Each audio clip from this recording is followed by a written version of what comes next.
Hey, thanks for coming out to the talk. Our talk is Cash is King, Who's Wearing Your Crown? Just a little background about the talk. I gave this, the first version of this talk, at Black Hat Abu Dhabi last December.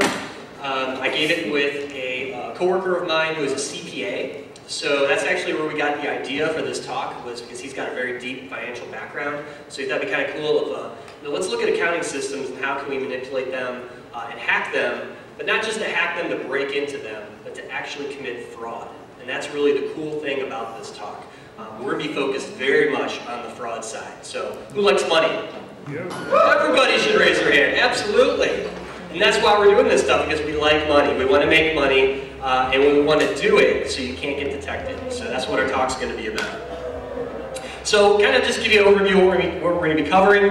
We're going to start just a very basic introduction to accounting fraud, what's out there, what are the attacks, what are the types of fraud that we see. And we're going to pick on Microsoft for a little bit, specifically Dynamics Great Plains. So we're going to go into some detail on what that is and why it became our victim. And then we'll talk about some fraud that we're going to actually demonstrate live. We're going to do a live demo of a specific attack. So we're going to be talking about electronic check fraud. Pretty cool. So we'll get into that, and then we'll go through a couple other attacks. And then one thing, we'll touch very lightly on some of the controls to help prevent some of these attacks. Since this is DerbyCon, we want to talk about exploitation, we talk about the cool stuff. Spencer's really cool code that he wrote. It's really cutting edge stuff here. So we want to put a big focus on demonstrations and showing you how this stuff works, and the danger that we're going to start seeing more of this happen here in the near future, I would suspect. So about me, my name's Tom Eston. I'm the manager of Secure State's Attack and Defense team. I grew up as a pen tester. That was basically my life before I became a manager. I still get to pen test, which is cool. But I manage the team now at Secure State. I'm an OWASP contributor, SANS mentor. I teach the SANS Sec 542 web app pen testing class for SANS. And I'm also a security blogger and a podcast co-host, social media security podcast, the former, now defunct Security Justice podcast. I know, very sad. And then we speak all over the place, Black Hat, DEFCON, and things like that. And my name is Mcintyre, and I do a lot of the research and development on the R&I team at Secure State. So I'm a big believer in open source, and so I've contributed to a few projects. Those are the ones I'm particularly proud of. And like Tom, I have also spoken at a few conferences. So my background. So let's tell a little story about a man named Peter Gibbons. Everyone familiar about Peter Gibbons? He's a newly promoted manager in a fantastic company called Untitled, right? Well, he gets this idea one day, because he really doesn't like his company, that he's going to find a way to steal some money from Untitled, because he just really doesn't like that place. Neither does his coworkers. So, he's got his 3.5-inch floppy. I missed that. Those were the golden days, weren't they? And he's, placing that disk into what actually looks like a 486, but it's actually a Mac. I don't know, it's Hollywood, just go with it. So he puts the disk in, he looks around, no one's going to see me, and we start copying files, right? So here's our virus being uploaded. Now, what's the problem with this? Who remembers from the movie? That, right? They weren't expecting in 2 weeks to get that much money, right? So this is kind of just to bring this up of, if you carefully do a fraud-related type of attack, I mean, you can't mess it up, just like in the movie, right? Those mundane details, right? Just missing an decimal point. Well, our attacks, we're not going to make a mundane detail mistake. We're actually going to show how to commit these frauds without making any mistakes, which is kind of cool. So we're going to kind of do like an office space attack in real life. So real briefly, talking about accounting fraud, as pen testers and attackers, we break in, it's getting very easy, on a pen test. You got all that low-hanging fruit, right? Default accounts, passwords, MSO8, 67, we'll get to that in a minute. And it's very easy to evade these technical controls. And typically pen testers find, the data, right? Passwords, social security numbers, PCI data, credit cards, proprietary information. This is old hat. This is nothing new. We do it all the time. Hey, who remembers this from the first DerbyCon? Yeah, the birthday cake, right? Happy birthday, MSO8. Yeah, Yeah, so this is the most common issue that we still find on client networks. We find one system with this vulnerability, and we lead to domain admin very quickly. It's a 5-year-old vulnerability, and for some reason we still find it. So it's very easy, once we find a vulnerable system like this, it's easy to exploit and compromise the entire network, which includes financial systems. So what if we could really demonstrate the real business risk? Okay, so getting credit card numbers, socials, that kind of thing, yeah, that's all great and everything, but typically to a company, it's the financial risk that really hits their bottom line. If I can manipulate that, if I can steal money from the company, that's even better from an attacker standpoint. And also thinking about, testing some of the non-technical controls. So what is the accounting department doing? How are they even utilizing even some of the IT controls that are put in place to help prevent fraud? What does that look like? How are they responding? Do they even know what to do in case if somebody's trying to steal money from the company? So, we are putting an emphasis in this talk on how to test and what are the concerns that we need to look at from an accounting perspective. So we all know the technical controls. We know confidentiality, integrity, availability, all meant to protect data, right? But the problem is technical controls can only go so far, and they will fail, right? So what do you rely on? There has to be something else, like non-technical controls, that can help supplement the controls that you put in place. And from an accounting perspective, if you look at this, it's very similar. They have similar requirements. Accounting data and information has to be relevant, reliable, consistent, accurate, timely. All these things are very important for financial information. So if I'm able to change it in this, manipulate it, or steal it, it becomes very advantageous to the attacker. The other problem we found with accounting controls is, depending on the company, say a small to medium-sized business, they may not have any controls in place, or they may not be properly implemented. Limited resources, usually you have a bookkeeper that does both accounts receivables and payables. They're already stressed, they may have a limited skill set, they may not even have a college degree in some cases, and they're the ones in charge of the books and responsible for cutting checks to vendors and paying people. So that is the attack vector in a lot of cases. And of course, we touched on this in a couple areas. Accounting departments sometimes don't even reconcile the accounts every month. So does what's in the bank actually match what's in your books? We find a lot of small, medium-sized businesses just aren't doing that as often as they need to be. So your traditional accounting fraud, you have your insider embezzlement, overstating profits, external check fraud. We're going to be looking at the electronic form of check fraud in our demonstrations today. And of course, insider fraud. So you see it in the news all the time. You got the secretary that's been dipping into the accounts and pulling things out, the Christmas fund attacks and things like that.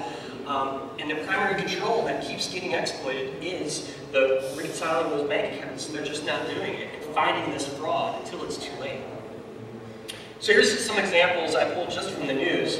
I find it very shocking that most of these frauds that happen are in the millions of dollars. There's not just $200 here, $300 here.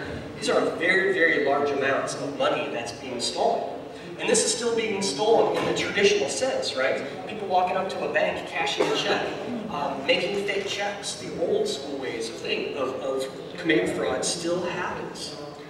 Frank Abagnale, right? Probably one of the greatest check fraudsters in history. He's even quoted saying that what he did in his youth is hundreds of times easier today because technology truly breeds crime. And that's a lot what we're going to be talking about here shortly with our demonstrations. So let's pick on Microsoft a little bit. So here is a Great Plains software family picture from 1989. This is actually before Spencer was born. Yep, that's right. So Great Plains Software was the original creators of Dynamics, and it was sold to Microsoft. I'm sorry. We now belong to Steve Ballmer, right? I mean, why does everyone hate Steve Ballmer? Developers? Yeah. So poor Steve, he now owns Great Plains. So a little bit about Dynamics. It is one of the most popular accounting systems in the world for medium to large businesses. We find that most small businesses are still kind of using the QuickBooks, Peachtree, some of the off-the-shelf type of systems. We wanted to focus on kind of the next level before you get to a system like SAP or Oracle Financials. We will talk about those systems here in a little bit, but for this talk we want to focus on Great Plains. That number is correct. 1.1 billion was sold for in the year 2000. That is a lot of cash for a software company. It was written in Dexterity, which is a proprietary coding language for that product specifically. And as of this year, 43,000 companies across the world are using Dynamics GP. So how Dynamics works, out of the box, there is no Windows authentication per se. So utilizing Active Directory. There are third-party plugins, basically, or components that you can add on top of GP to have that integration. But all your user accounts are managed, stored, and created by the SQL Server. Okay, so that's very important for some of the attacks we're going to talk about. Obviously, the SA account is the most powerful. There is a DynSA account, which is actually like a delegation account. So I can think of it as like a power user that can do certain things in GP, not quite as powerful as the SA. But of course, you have your regular users, so your accountants, your payable clerks, things like that can log into the system that way. Here's kind of a high-level overview of kind of how it works. So all of the older versions of GP up until this year are installed this way. The application is installed on the client's PC, and all it does is connect to the database. So that is very advantageous for an attacker, because I have everything that I need all on that user's system.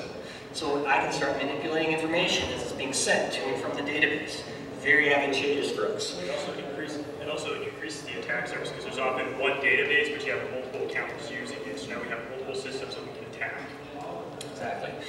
So they just started this year with the latest version of GP, slowly moving it into more of a web-based, client-server model. However, what we're finding is most companies are reverting back to the desktop methods because there's a lot of features that's not quite supported yet in the newer versions. So it's quite interesting that we're going to start seeing it evolve more from this client-server architecture to more of a web-based infrastructure pretty soon. Lots of companies are going to be using these older versions.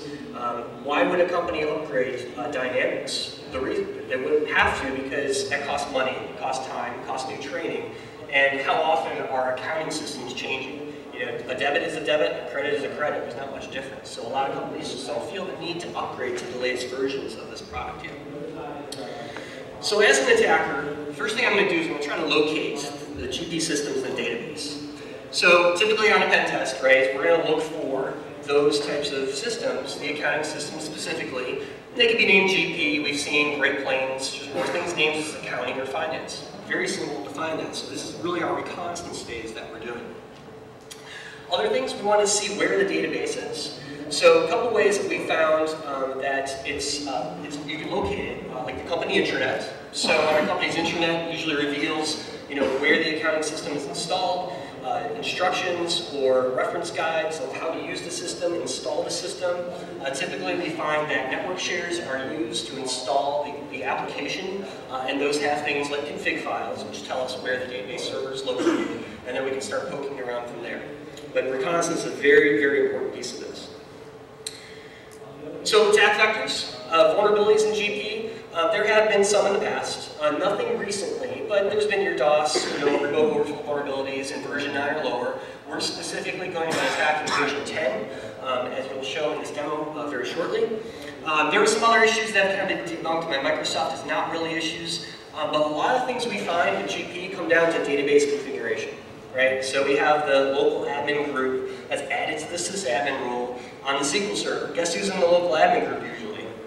Domain admins, right? And now I can compromise the entire network and get to the financial systems very easily with those types of misconfigurations. So those are the things that we're going to look for.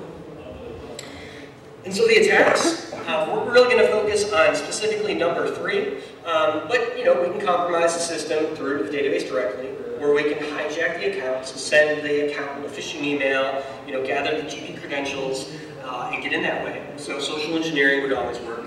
But we really want to focus here on the custom malware on the client specifically, and really customize this attack to the client or the customer.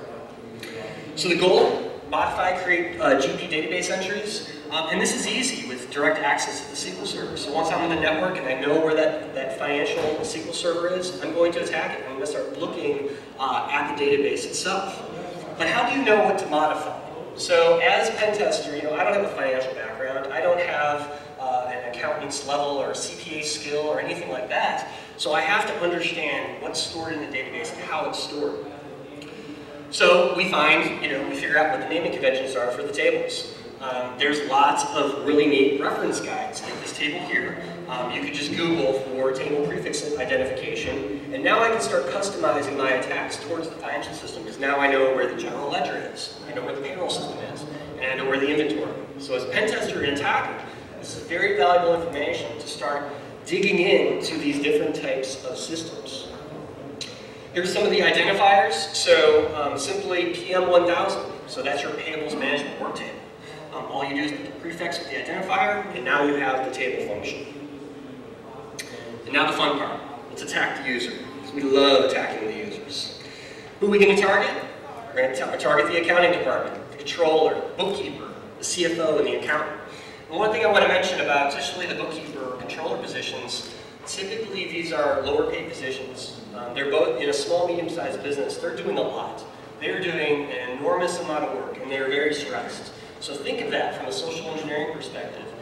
These are the people that you're going to target, because it's almost too easy in some cases, because they don't have the training, they don't have the security awareness, and it becomes very easy to target these users. And the goal here, obviously, we want to compromise the user's workstation. So we want to get that login and password. We want to compromise other workstations and pivot to the accounting department. And of course, end up with a backdoor, right, where we can actually now log in, or we can actually manipulate GP specifically and install our own code on that user system and commit fraud. So here's a scenario. Harvest, accounting department usernames and emails via LinkedIn. Create your targeted phishing email, and then create a link to a download malicious attachment. So we do something simple as click here, install the latest GP patch. Awesome. They click it, and then mayhem ensues, which we'll talk about here in a minute. Alright, so I'm going to actually talk about the malware that we developed to run the proof of concept of scenario number 3 that we just talked about. So I created it. This is the second version. For the first version of the talk, it had less features, and it actually required you to install it with an independent script. But that doesn't work well for pen testers. We wanted it to be completely integrated into Metasploit Interpreter, because everything's better with Metasploit Interpreter, right? So it's up on GitHub right there. That's the link to it. We're going to have that at the very end too, so if you want to write that down. It's all open source, so every component of it is open source, but the compiled component is already compiled, but you shouldn't trust me. You should actually check it out yourself and do it. You shouldn't. Alright, so how does this actually work? So what we do is, after we've compromised the system, we have Interpreter via installing a Great Plains patch or an exploit or what have you. And what we're going to do is we're going to upload a library, we're going to inject it into the Dynamics process, very plain from there. And then from there, we're going to actually hook into the ODBC library, which Dynamics is using to execute the SQL queries. And from there, we're going to monitor that and then copy information so that we can then use it to inject our own Evo queries and manipulate the database as the authenticated user. We don't ever have to touch the password. We don't have to be authenticated. They can change the password. We don't care, because we have that authenticated session in memory. Alright, no installation is required.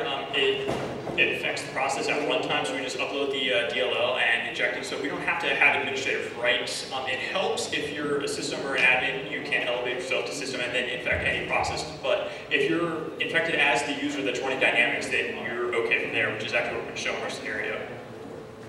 Alright, so like I said, we're going to start out with interpreter session open via exploit or what have you. Whatever we need to do to get that session. We have included in our set of modules, because we're releasing a set of modules to actually do this functionality, is we have an install module, which is going to identify the Dynamics process for us, upload the DLL, and then inject it. Now, this is, step 3 is very, very key, is because we're monitoring that process as it's running, the user has to be using it in order for us to get a valid handle to interact with the database. Now, the only time this would ever really be a problem is that the accountant leaves Dynamics open and goes out to lunch and isn't using it all. Because what we found out is pretty much anything you click within the application causes some type of SQL query to be executed, so we can get the handle from that. Even if you minimize the application and open it in some views, it refreshes it, so it's constantly doing SQL queries. So this isn't usually a problem. If the accountant is physically not there, then it's likely you're going to have to wait for them to return in order for this to work.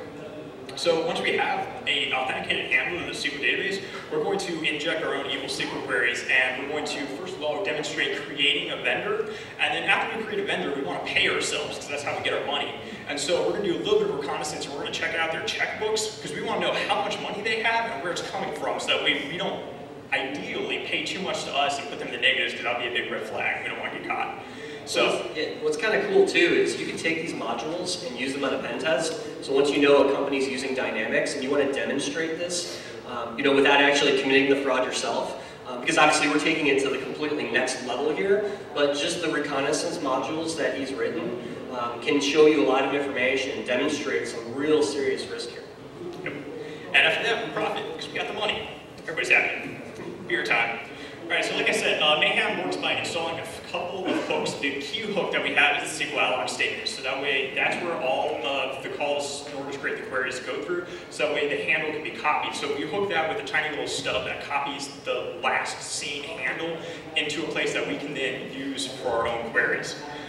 We monitor that, and like I said, we have a channel back to us. It creates a named pipe on the system that we then use Interpreter to open and communicate with, sort of like an RPC type architecture. We can issue commands to it to execute queries and get information from the database and send it to it. So it's conceptually kind of similar to Mimikatz. Everybody likes Mimikatz, but the way that it works is you install the DLL and it opens up a handle and you can communicate with it. And Mimikatz is awesome, so why not be like Mimikatz?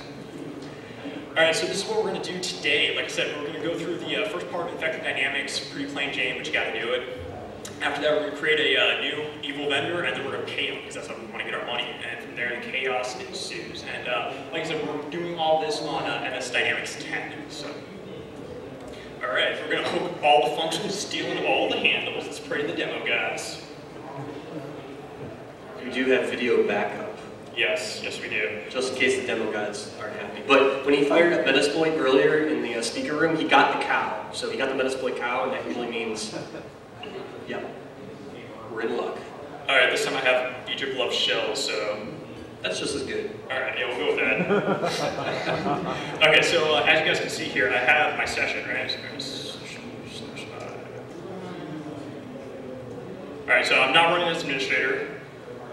This is going to fail. So, oh no, we can't get system. That sucks. System info, so we're running this on Server 2008, so seriously, it's this box over here. So the first thing we have to do is, this over here is going to be what the accountant's looking at, because they're working in Dynamics and Great Plains. So this is their workstation specifically. So they're going to go about their day and fire up Great Plains. And over here from the attacker, we're going to do a PS. Check to see if Dynamics is here. Okay, we actually do see that Dynamics has been started, so we are good to start causing some mayhem. So this is the first module that we have right here. This is the install module that I mentioned.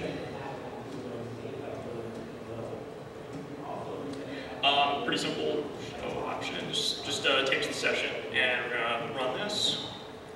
So you identify the process, upload the DLL, and inject it. So from here, this process has been backdoored and is infected with our code so that we can manipulate it. Shame on me, but my password is actually SA into the database. And you can actually log in version 10 with the SA account, which is awesome. Just saying. Everybody's happy. So Dynamics is really slow, so let's just give this a minute to go up. Oh no, we're running a test mode, so the date's off. That was telling us, but we got a little bit of time. Alright, so we're going to show that there is currently no DerbyCon vendor because DerbyCon deserves to get paid. We're going to pay Dave Kennedy a little bit more money. He did such a great job with the cons this year, so. Okay, so there is no Derby. Let's scroll down to the D's here. Alright, so it goes from C, DI, DO, EL. So let's make a DerbyCon user so we can pay them.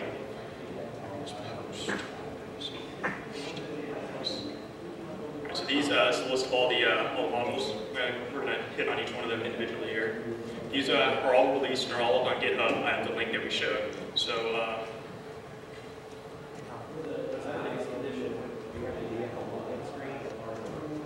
you don't. But yes, they absolutely can, but I'm kind of cheating just a little bit because remember how I said the function has to be called in order for us to get the information? later on when I show you the get credentials module, unless it takes a really long time, you won't get the credentials. So I'll say that the get credentials module, it isn't magic. They have to actually, that function has to be called. But if you only want to inject SQL queries, then you can do it past the login. It doesn't matter. You can inject it whenever you want. We're going to be getting more into the SQL queries here in a minute because there's some super cool stuff you can do, even outside of Dynamics with the stuff that he's written. So the answer is yes, if you want the get credentials module to work. It is called sometimes, but only if it like times out. We're not going to stand up here for 15 minutes waiting for it to time out, unless you guys want us to. All right, so those are our options. All right, so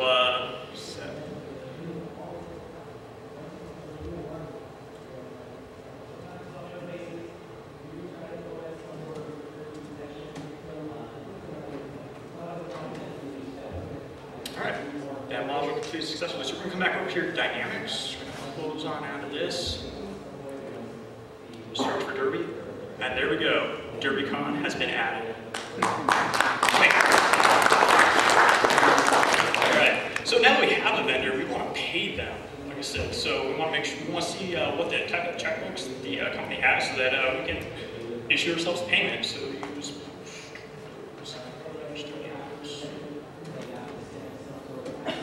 Okay. So this one just takes a session.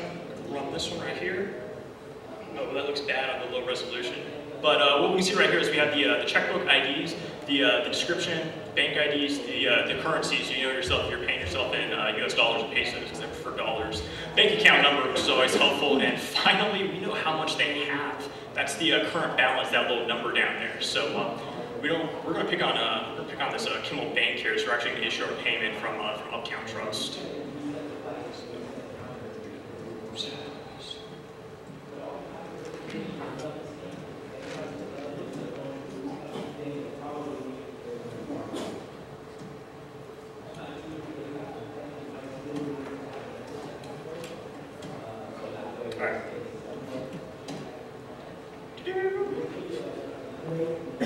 Alright, so now let's check out what transactions have been done to a DerbyCon.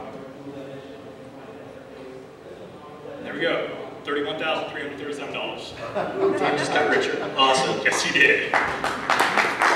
So what's cool about this is, unless the accounting department is checking what checks have been cut, and I'm being serious, a lot of them just print the checks every month. Their payables department just whips out a bunch of checks, stuffs them in it, puts them in an envelope, and ships them off. And they don't realize that if this was the case, someone was doing these manipulations for fraud, they wouldn't have any idea until later when they actually reconcile the bank accounts. And that may be several months down the road. So somebody could get away with this for quite a while. All right, so next up we have a second demo. So we want to divide up the demos into the Dynamics specific features and the features that are not Dynamics specific, which is what I'm going to demo now. So we had a couple of more modules that we want to show you guys. One is the query module, which is actually pretty much what the get checkbooks module was wrapping. It already has the query preset into it, so you don't need to know what you're looking for. But this is going to allow us to execute arbitrary SQL queries on the system. So if you remember a while ago, I actually did log in as SA, and I could not get system, but I'm actually going to use this module to use the XP command shell to actually execute commands as system.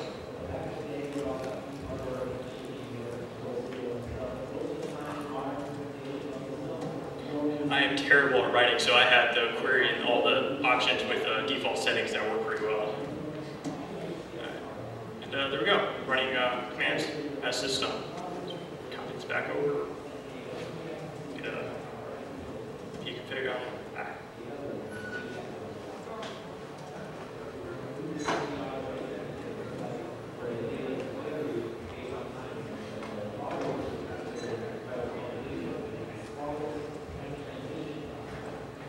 This is why I have them all set.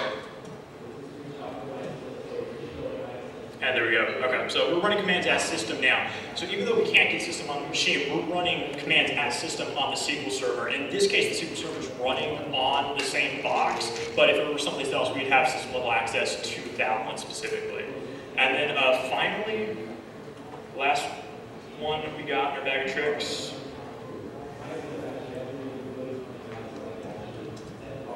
Is the get credentials module.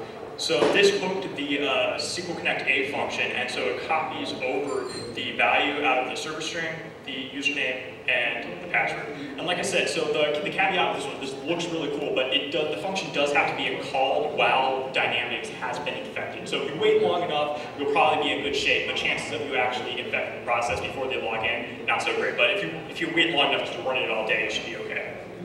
And that's all we got. So like, from this point right here, we could actually log in directly to the SQL Server because we have the credentials ourselves. And so this kind of sets it up for other accounting systems. Really, and I talk about this in the slide, is if it's using ODBC, so it has a Microsoft backend, so Oracle, SAP, anything like that, we could potentially take this and do the same types of things. So it really is setting the stage for going into the bigger accounting systems and financial systems using a lot of these similar techniques. We don't modify Dynamics at all. This is only installing a couple of hooks in the ODBC library that it loads. So it would be minimal modifications to pretty much do the SQL queries properly. All right, next up. All right, so a couple other attacks that we're going to mention. We have a full white paper with a lot of other types of fraud attacks, and because of time, we're only going to mention some of the cool stuff. Spencer demonstrated just creating a brand new vendor. Well, how about modifying an existing vendor? It's even easier, right? So all you gotta do is change the check name, who it's made out to, and then the address. So that goes to my PO box or my address, and now I've got a large check coming my way. You can also do this from the back end. So like Spencer was saying, as long as I have access to the SQL Server, I can just change a couple queries and then modify that directly within the SQL Server. This is just showing a screenshot of SQL Enterprise Manager, just showing you, where are things at and what I would need to modify. And then this one's fun, so increasing a customer credit limit. So say you're a business that works on credit, and I'm selling a bunch of widgets to, say, a supplier or something like that. Typically, those companies have a credit line for that customer, so they can, order a certain amount under credit. Well, I can change that credit to either unlimited to no credit. I can take that customer, maybe that supplier is a competitor to me, and I want to take them out. I can change that quite easily in Dynamics and really mess that up.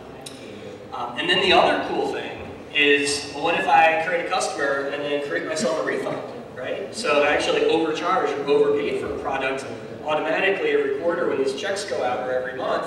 I'm going to be issued a nice big fat refund, and in this case, I'm going to be issued a refund for $50,000. It's pretty cool. Other things, so of course, it's endless, right? We can steal banking information, to do wire transfers, things like that. Credit card data is a given, depending if it's encrypted or not, things like that. Payroll information, which usually includes social security numbers, so identity theft isn't off the table. And of course, access and modify private financial records. Okay, this is kind of neat, right? So especially if the company is publicly traded, the CFO of that company is signing off, to the SEC saying, hey, our financials are sound, and there's no problems here.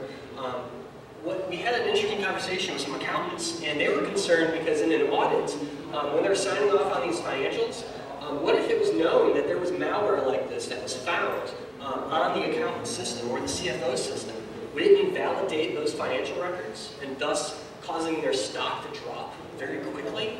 It's an interesting kind of attack, and auditors are kind of like stunned, like, yeah, we've never encountered anything like that yet because there hasn't been anything that targets the financial systems directly. We've seen banking trojans, right, that hijack the browser and then do wire transfers. That's kind of taken that concept and moving it over now to financial systems specifically, which makes this so cool. So the question we get a lot is, what about Oracle, SAP, the bigger ERP systems? Yes, we can. We can attack other ERP systems. Like I said, ODBC, if that's being used, we can hijack that. If it's not being used, there will probably be a little more custom coding and things that we would have to do, but it definitely is possible. And you need to know, an intimate knowledge of the database systems. What we're doing is not an exploit in any sense of the word. It's just how things are made. Exactly. So if I can hijack those database connections in any system, I can commit this type of fraud. So it kind of highlights the internal threat a little bit more. So you've got a disgruntled SAP administrator that knows these systems inside and out. This could be a kind of an advantageous attack to commit because they have that intimate knowledge of the systems. So real briefly, because the attack stuff is the fun part, but we got to talk a little bit about controls. But when it comes to bank reconciliation, the problem that we find is that companies aren't doing it enough. Some of your bigger, large corporations obviously have a big process built in, but a small, medium-sized business are not going to have the types of controls, or they're not going to have the typical accounting reconciliation processes that they need. So they do it kind of ad hoc when they need to, when they're getting audited or they're doing things like that. That's when they're running the balance. But you have to do these types of checks monthly is the recommendation, and that comes straight from the CPA. Other accounting controls, so there are a lot of types of anti-fraud controls that are out there that can be used. Positive pay is something that your bank would have, that you have to sign up for, that basically matches up the checks with what's actually in the account. A lot of that stuff costs money. Small, medium-sized businesses are not going to spend that kind of money if they don't see the need. So there's positive pay, there's processes you can put in for, when vendors are added, checking the logs, checking when things are added, marking off your vendor list, making sure those are the correct vendors that are in place, who I'm paying. And then having a customer onboarding process, credit limits, things like that, have a process behind all of this stuff. In talking with our clients and talking with all their accountants, I find that a lot of companies just aren't doing these things yet because they just don't see the need, and a lot of this costs time and money, which they don't want to spend. Yeah. Is there change reporting out of Dynamics that's automatic? There is no change reporting per se. There is logging that happens, but it's all in the database. So whatever the database is logging, that's what Dynamics is seeing. So you can go in. Turned on. Yeah. It may not be turned on, you're right. Exactly. Also, the logging on the database, the attacks that we demonstrated were authenticated as the typical account user. However, we stumbled across an infected process while they were running it, so it'll show up that they didn't. Which is even cooler. Right. Pass the blame to somebody else. Not my problem. If you do have that change process or change monitoring process, then somebody else will have to verify that. That's correct. Show up in the log. Right. So basically, so is there a way to go into this to see if the log is how the log is being enabled? Do you all do that during the attack? We don't check if logging is enabled because our access to the database, although we have it, is very limited. We try to keep it very minimalistic in order to keep the code stable. We do as little as we possibly can to get the job done. So no checking for logging. But if somebody has those controls, then you're going to be caught. It's possible. It's possible. But and that's where I get to in here in a second about the controls that are within Dynamics are very minimal. There's not a whole lot of logging and not a lot of things that say, hey, this is malicious activity or this is potentially a fraud type of activity. That's one of the recommendations we've had to Microsoft and other ERP vendors that they need to start doing more of that. Or, yeah, as an attacker, you could override that quite easily. It's kind of like when you're on the system and you're going to turn off logging or delete the logs after you're done. That is also possible. Cover your tracks. Yes, sir. Does Mayhem have injection for both 32-bit and 64-bit ODBC drivers? Right now, only 32-bit supported because I don't know 64-bit assembly. If you want to teach me, I'll give it a shot. No, I'm sorry. Yeah, 32-bit only right now. So, kind of wrapping up here, technical controls, so don't discount defense in depth, right? But keep in mind that all it takes is one control to fail. So whether that's GP, the SQL Server configuration, user permissions, roles, AV, IDS, all those things are very important. But that's why we have to rely on some type of non-technical control. Okay, the banks are very good at doing this from, if your credit card is stolen, they have these fancy algorithms that can detect that, hey, your card is stolen because you're making a transaction either in another state or it's just not normal. So banks have gotten very good at detecting fraud after it happens and then preventing it. We want to start doing more of that. We want to start seeing what types of fraud controls can be put in on top of these accounting systems or inside the systems themselves to do more of that alerting and kind of self-hardening in the application. So one of the other things we want to talk about is that we find it very interesting that some of the larger games that are produced by, say, Blizzard and Valve actually integrate controls into them so that you can't modify them at runtime using the techniques that we did, using the library injection and then the function hooking. It's all very well documented. This is not new stuff. What's new is how we applied it to dynamics. But what we see is that games are preventing people from doing this because users are using that to cheat in the game. So they have integrated controls, and Valve anti-cheating, or VAC, is actually one of the better ones that we've seen. So it's kind of interesting because in this sense, the enterprise software is behind the gaming community. And when you're actually looking into doing a lot of these techniques, it was actually funny how much time I was spending on gaming forums talking about how to actually implement the code that I did. Yeah, so this is something that, you know, speaking with Microsoft and others, that they can start doing more of this self-defending software to really help. And then to your point about, you know, what type of things in the application can be done. So there certainly can be alerting, there could be fraud alerts, there could be, you know, alerts for malicious activity, things like that all built in, better logging, better auditing, things like that. But these ERP systems are so focused on financial information, how to process that. They rely on more of like the internal audits and those types of departments to do that checking, and it's just not enough with these types of attacks. It has to be stepped up. So final thoughts. So a lot of this talk, we really want to highlight kind of the new age of digital fraud, that if it's not already happening, it definitely will be. So we want to bring to your attention of the businesses that you work for, you know, talk to the CFOs, talk to the financial people, and ask them about their non-technical controls. How are they doing this? Because, and really take our white paper, give it to them. We've got a lot of great feedback from the accounting community and the financial community on our research. And we really want to spread some awareness and show that this is a potential new type of fraud that's going to happen if it's not happening already. And you have to have a combination, technical as well as non-technical controls, to stop this kind of modern fraud. So, like I said, our white paper, you guys can go to that bit.ly link and download the white paper today. It's up there. Spencer's modules are on GitHub under Zero Steiner is his account if you're interested in taking a look at those. And then Spencer, you want to talk about the SQL queries? I wanted to keep a slide in there with some additional interesting SQL queries that we have. So the get useful information about the checkbooks. This is what the get checkbooks module was essentially wrapping in the query module. And then the other one down here is to give the vendor unlimited credit. Like Tom was talking about, you can manipulate the credit controls for the specific vendor. So we can set the credit limit to unlimited. And then the last one is we found that sensitive information is actually stored if they're using Dynamics for payroll. So you can get the employee's name and employee's social security number, and even the spouse's name and the spouse's social security number. So you get a lot of bang for your buck for that one. And thanks for your time. All right, questions. We take some questions. Also, you guys can come up here after. I've got military-grade bottle openers if you're interested, and we'll give those away to you.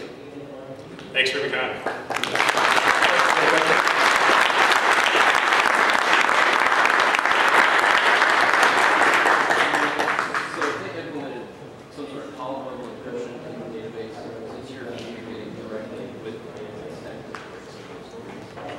It would really depend on how it's implemented. If it's implemented on the server side, then chances are it would be really easy. If it's implemented on the client side, it of course would be possible, but it would take a massive amount of time. This all what I did took a massive amount of time to figure out all the queries and everything.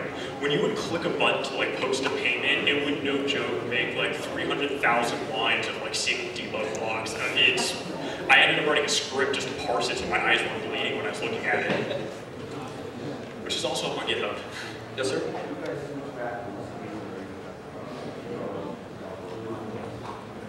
Yeah. Yep.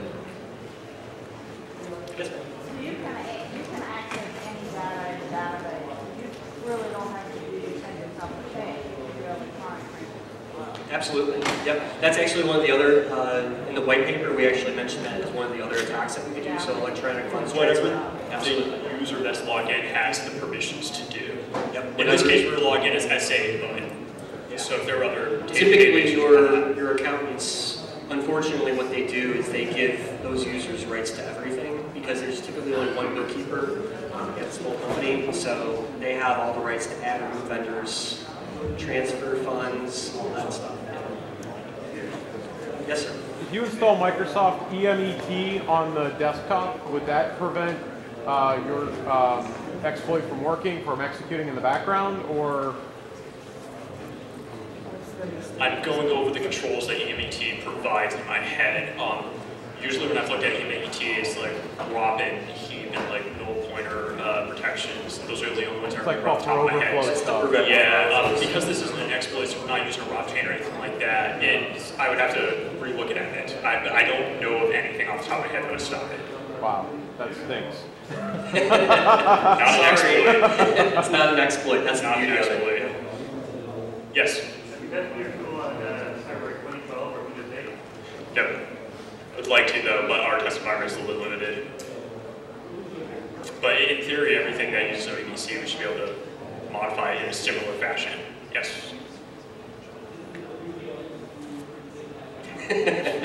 That's alcohol. Yes, we accept alcohol. Thank you.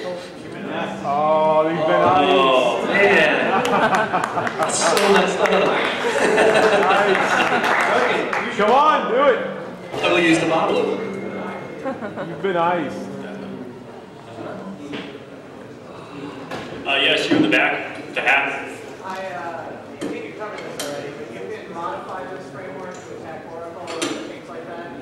In theory, yes, we haven't done it, but because we are just attacking the ODBC connections, it should be pretty, it would be a similar attack in order to be able to do that. We could just apply it to the other one. Yes, the queries would all have to be different, so all the tables would be different and everything, but. Yeah, thank you. Feel like I'm on Survivor or something.